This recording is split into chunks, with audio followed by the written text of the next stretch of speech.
बना था जहाँ के नियम कायदे कानून कुछ अलग होते थे। इस जेल के कैदी डेली अपने घर से बस्ता टांग के यहाँ पे आते हैं दिहाड़ी करने। कई माँ बाप उनके बच्चों को खुद इस जेल में फेंक के जाते हैं ताकि उनका बच्चा जिंदगी में एक सक्सेसफुल दिहाड़ बन सके। दरिंदे रोक दे बच्चा। मैं अपनी दिहाड़ी करने वैन से जाता था। हमारी वैन वाले ड्राइवर का नाम था भैया जी और उसकी वैन का नाम था मैजिक, जिसका हर दूसरे दिन टायर पंचर हो जाता था। बच्चे लोग स्कूल जाके पढ़ना सीखे ना सीखे टायर पंचर बनाना जरूर सीख जाते थे। लेकिन भैया जी से मेरा अलग अटैचमेंट था। उनसे मेरे को दिल से नफरत थी। ये आदमी सुबह 5 बजे आके मेरे घर के सामने हॉर्न बजाता था। अरे भैयू, ओए भैयू, जल्दी से तैयार हो जा बेटा, 5 मिनट में निकलना है फटाफट। 9 बजे का स्कूल है यार हमारा। लेकिन ये आदमी सुबह सबसे पहले आके मेरे को लेता था। उसके बाद हम 3-4 घंटे पूरे शहर भ्रमण पे निकलते थे। शहर के पूरे आखिरी कोने से बच्चे ले लेके आता था ये आदमी। जहाँ पे वैन जा भी नहीं सकती उधर कूदा कूदा के ले जाता था ये, और फिर टायर पंचर हो जाते थे। शाम पड़े वापस से हमको घर घर छोड़ के आता था ये। जिंदगी बर्बाद कर दी थी भैया जी ने मेरी। सबसे पहले लेते थे और सबसे आखिर में छोड़ते थे। लेकिन मैं फिर भी उसी वैन में जाता था क्योंकि चमेली भी हमारी वैन में ही आती थी। और बात यह है कि वो मेरे पास ही बैठती थी, मतलब मजबूरन। उसके पास और कोई ऑप्शन ही नहीं बचता था और मैं बचाता भी नहीं था। मैं घर पे जाते से जो 2-3 घंटे मेरे को सोने के लिए मिलते थे उसमें सोता नहीं था और मैं प्लानिंग करता था कि कैसे चमेली सिर्फ मेरे पास बैठे। चमेली सबसे आखिर में आती थी और मैं सबसे पहले सुनसान वैन में चढ़ के बस्ता अपने पास में रख के और फसर के सो जाता था। बाकी सारे बच्चे अपना बस्ता गोदी में रखते थे क्योंकि तुम्हारे बाप की वैन नहीं है, मतलब मेरे भी नहीं थी। पर मेरे ऊपर भैया जी को तरस आ जाता था कि बेचारा 5 बजे से आया है, तो वो सोने देते थे। अरे कैसे चला रहा है ये गाड़ी? रुक जा, गाड़ी चलाना नहीं आती क्या? देखो, आदमी इतना तभी चिढ़ता है जब उसकी जिंदगी में कोई लड़की ना हो। नहीं है ना? नहीं, मैं समझ सकता हूँ लड़की ना होने का दुख दर्द। मैं भी किसी जमाने में लड़कियों की तलाश में गली मोहल्ले भटकता था। फिर एक दिन मेरे पास से वो निकली। जैसे ही मैंने हैपन खोल के देखा उसकी आईडी मेरे फोन पे चमक रही थी। हैपन ये एक रियल लाइफ डेटिंग ऐप है। यहाँ पे तुमको वो लोग मिलेंगे जो तुम्हारे आस पड़ोस से निकले हो कभी ना कभी। 100 किलोमीटर दूर रहने वाले लोगों से बात करके फायदा ही क्या जब तुम मिल ही ना पाओ। और अगर तुम्हारी घिनौनी शक्ल देख के यहाँ पे तुमसे कोई प्यार मोहब्बत नहीं भी करता है तो तुम फ्रेंडशिप तो कर ही सकते हो फिर भी। So go and check it out happen. Link is in the description. लेकिन मैं सोता नहीं था। मैं आंख बंद करके चमेली के घर का इंतजार करता था।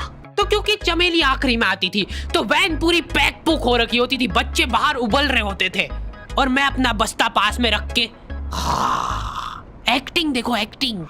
और जैसे ही वो आती थी, हड़बड़ाना नहीं, ऐसे टाइम पे हड़बड़ाते नहीं है कि फटाफट बैग उठाया और आओ इधर बैठो जल्दी। मत करना ये हरकत, भाग जाएगी वो। ठरक नहीं झलकना चाहिए जरा सिक भी, एकदम सटल रखना है। क्या हुआ? और कहीं जगह नहीं है क्या? तेरे मुंह में मूत दूंगा मैं। अच्छा ठीक है, इधर ही बैठ जाओ। देख रहे हो एक्टिंग देखो तुम लौंडे की। ना जाने कौन सी नशीली खट्टी मीठी खुशबू लगा के आती थी चमेली। आज तक उसकी खुशबू है मेरी नाक में। मैं वो खुशबू का पूरा मजा ले ही रहा होता हूँ, इतने में एकदम भभका बास आती है निकाह से। जैसे ही मैं बाहर झांकता हूँ, मरा हुआ कुत्ता पड़ा है वहाँ पे। एक काली कार सूख करके निकली और मेरे बच्चे को मार दिया। कैसे करके निकली? शूक। ऐसे नहीं निकली थी, मैं यहीं पे खड़ा था, वो कार आई थी और जैसे ही वो बच्चा नीचे आया तब वो खड़ा, वो बच्चा चिल्लाया और फिर कार शूक करके भाग गई। उधर कुछ बच्चे ऑटो रिक्शा से भी आते थे स्कूल। ऐसा लगता था कि पूरे स्कूल के बच्चे इस एक ऑटो रिक्शा में ठूस ठूस के ले जाता है वो। ये ऑटो वाले और भैया जी दोस्त थे और अब ये बीच सड़क पे रेसिंग लगवा रहे हैं। इनकी गाड़ियां उबला रही है बच्चों से, पर फिर भी नहीं मान रहे ये लोग। नहीं जीतूंगा। स्कूल जाके वो पीछे मुलट के देख रहा है तो एक बच्चा नहीं बचा उसके ऑटो रिक्शा में। हमारे भैया जी बेचारे पीछे से उनके गिरे हुए बच्चों को उठा उठा के ला रहे थे। ये सब हरकतें करके हम लोग जैसे तैसे कैद खाना पहुंच जाते हैं। सुबह 5 बजे से निकलने के बावजूद हम लोग लेट पहुंच रहे हैं। वहाँ पे पहुंच के हमने देखा कि 4 लौंडे मरे हुए पड़े हैं। जिनको डॉन ने मारा है। डॉन हमारे स्कूल की इंचार्ज थी। डॉन का कद छोटा था और पेट मोटा था, और आश्चर्य की बात यह है कि समय के साथ उसकी हाइट कम हो रही थी। मतलब बड़े नहीं बड़े वो चलता एक बार को, पर इसकी कम हो रही थी। डॉन बहुत स्ट्रगल करके कार से स्कूल आती थी खड़े होके, क्योंकि बैठ जाए तो उसको सामने की सड़क नहीं दिखती थी। वो अलग बात है, खड़े होके भी पूरा नहीं दिखता था। हर रोज 2-4 कुत्ते कुचलते हुए आती थी वो। फिर मेरे को समझ आया कि रास्ते में जो कुत्ते दिखे थे वो डॉन इस कैद खाने में छत पे बैठी रहती थी स्नाइपर लेके। कोई भी कैदी कुछ गलत गतिविधि करता हुआ दिखता था तो वहीं पे, मैडम इनकी लाश का क्या करना है? अरे ये तो आपको पता ही है। कहाँ रह गए थे यार झमू दीदी, फटाफट ये खून वून साफ करो। झमू दीदी बुलेट से स्कूल आते थे और ये अफवाह फैली हुई थी पूरे स्कूल में कि उनके घर पे मर्सिडीज भी है। लेकिन झमू दीदी हम्बल रहना पसंद करते हैं। ऐसा कहा जाता था कि ये स्कूल ऑन पेपर झमू दीदी के नाम पे ही है, पर वो हम्बल रहने के लिए यहाँ पे झाड़ू पोछा लगाती है। वैसे मैडम इन्होंने करा क्या था? गैर कानूनी पेन फाइट का सट्टा खेलते थे ये लोग क्लास में। उससे मेरे को प्रॉब्लम नहीं है, मेरे को क्यों नहीं? हाँ, हमारी क्लास में पेन फाइट का सट्टा चलता था। हमारे इधर जो लौंडा पेन फाइट में जीतता था, सामने वाले का पेन उसका हो जाता था। कुछ बच्चे अपना सब कुछ दांव पे लगा देते थे और कर्जे में डूब जाते थे। फिर भी वो लोग हार नहीं मानते थे और अपने दोस्त से पेन उधार लेके खेलते थे और वापस हार जाते थे। तो अब क्लास में कुछ बच्चों के पास पोटला भर के पेन पड़ा है और कुछ बच्चों के पास पेन ही नहीं है। पेन इस कैद खाने की करेंसी थी। जिसके पास जितने महंगे पेन वो उतना रईस। यहाँ पे ब्लैक में पेन इधर उधर होते थे। नॉर्मल लोगों के पास होते थे 5 रुपए वाले जीफी जेल, जो कि तुम एक पन्ने पे लिखोगे तो पीछे 10 पन्ने तक छप जाएगा। और उनसे भी गए बीते लोग होते थे जो 3 रुपए वाला यूज एंड थ्रो लेके आते थे और उससे भी उनकी अच्छी राइटिंग आ जाती थी। बहुत चिढ़ मचती थी यार मैं कौन से। और कुछ चुनिंदा रईस लोग होते थे जिनके पास होता था ट्राईमैक्स।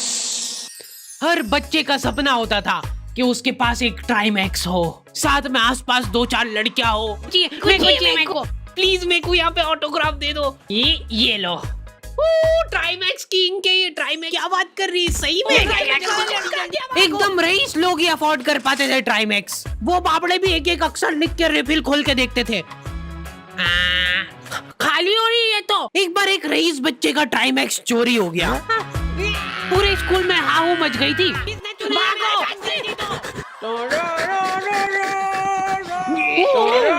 देखो, उस दिन हमको पता चला कि वो आदमी दौड़ भी सकता है। हमारे स्कूल में कुछ भी कांड हो रहा है, ये आदमी सबसे पहले दौड़ के आएगा, पूरा बैग खोल चोर, और बच्चों के बैग चेक करेगा। स्कूल वालों को भी इसकी सैलरी देते वक्त सबसे ज्यादा आखरती है। सैलरी किस चीज की? इस आदमी की शक्ल देख के ऐसा लगता था कि ये स्पोर्ट्स की आड़ में वैन वालों के साथ मिलके बच्चों की स्मगलिंग करता है। इस महान आदमी का नाम था भूषण। इसने अपनी जांग पे टैटू करा रखा था, भू अलग जांग पे, सड़ अलग जांग पे। सर कल से खो खो खेलने के लिए कितनी बजे आना है? वो तो बैग चेक करा पहले तू। इन्होंने पूरे कैद खाने के कैदियों को लाइन से खड़ा कर दिया है। पेन हमारी क्लास के बच्चे का गुमा है और पूरे स्कूल में ढूंढ रहे हैं लोग। आखिरी में पता चलता है कि वो बच्चा घर पे भूल के आ गया था उसका पेन। सॉरी बेटा, एक फेट में मुंह देगा।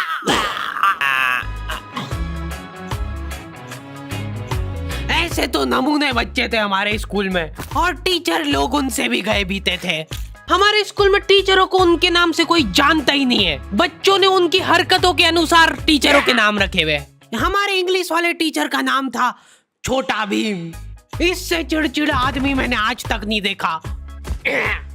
छोटा भीम की हॉबी थी लड़कों को कूटना।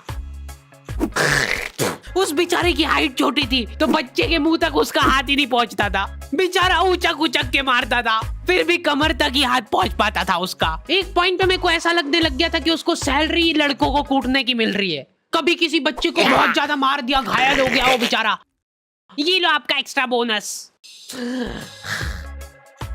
होमवर्क तुम्हारा बाप करेगा क्या? सर मेरे पापा मर गए थे। तू भी मर जा। ये लो। अरे वाह, नहीं चल रही, सांस तो नहीं चल रही है। हाँ कंफर्म मर चुका है ये। ओह ये लो आपका प्रमोशन हो गया है। लड़कियों से उसका अलग अटैचमेंट था। कौन सा परफ्यूम लगा के आई हो? सर थोड़ा दूर रहो। अरे मैं कुछ कर थोड़ी ना। भोली सी सूरत और आंखों में ठरक लेके स्कूल आ जाता था ये daily. So this means that he will jump over it and then he started. ये आदमी इंग्लिश को इंग्लिश में ही ट्रांसलेट करके चल जाता था हमारी नंगी आंखों के सामने।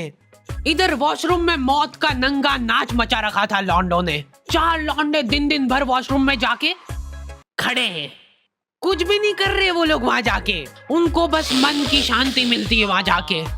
अगले दिन उन चारों ने प्लानिंग करी, कुछ तो प्रोडक्टिव करते यार वहां जाके। अगले दिन वो सब पानी की बोतल लेके गए। अब वो पानी पी पी के हाथों हाथ मूत रहे हैं। और ये टीचर लोगों को प्रॉब्लम क्या है, बच्चे अगर वॉशरूम जा रहे हैं तो एक गया है तो अभी दूसरा नहीं जा सकता है। क्यों? तुम्हारे घर की लेटरिन थोड़ी ना है वो कि एक टाइम पे एक जना यूज कर सकता है। मान लो वो 2 जने अगर वॉशरूम में मिल गए तो वो क्या कर लेंगे ज्यादा से ज्यादा? भाई यहाँ का बल्ब निकाल लेते हैं ना। हाँ निकाल लो, फीस भरी है अपन ने। लॉन्डो को ऐसा लग रहा है कि इन्होंने फीस भर के पूरा स्कूल खरीद लिया है। 10 लॉन्डे कॉरिडोर में छाती चौड़ी करके चल रहे हैं प्रिंसिपल के सामने। प्रिंसिपल को इग्नोर कर रहे हैं ये लोग। इनको ऐसा लग रहा है कि इन्होंने फीस भर दी है तो प्रिंसिपल इनके पैर पड़ेगी। उनमें से आधों ने फीस भरी भी नहीं है। हमारा स्कूल बिल्कुल सेफ नहीं था। हमारे वॉशरूम में चोरियां हो जाती थी यार। बल्ब चोरी करने के बाद सब लोग अंधेरे में मूत रहे एक दूसरे के जूते पे। उधर कर। उसके बाद पूरे वॉशरूम में कुछ दिख नहीं रहा है चोरी करने का। तो ये लोग हाँ नल उखाड़ के ले गए। नल कौन ले जाता है? कभी वो मछली वाले साबुन चोरी हो जाते थे, कभी ये फिनाइल की सफेद गोली को माउथ फ्रेशनर समझ के खा जाते थे।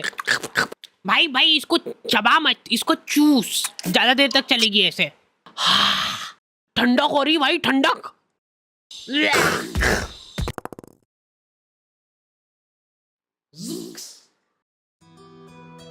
ओके तो दी एंड हो चुका है।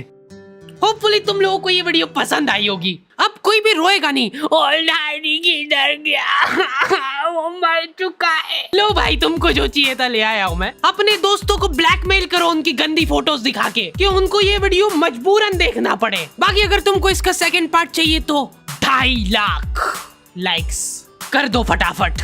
और हैपन चेकआउट करना बिल्कुल मत भूलना, लिंक मैंने डिस्क्रिप्शन में डाल दी है। मिलते हैं नेक्स्ट वीडियो में।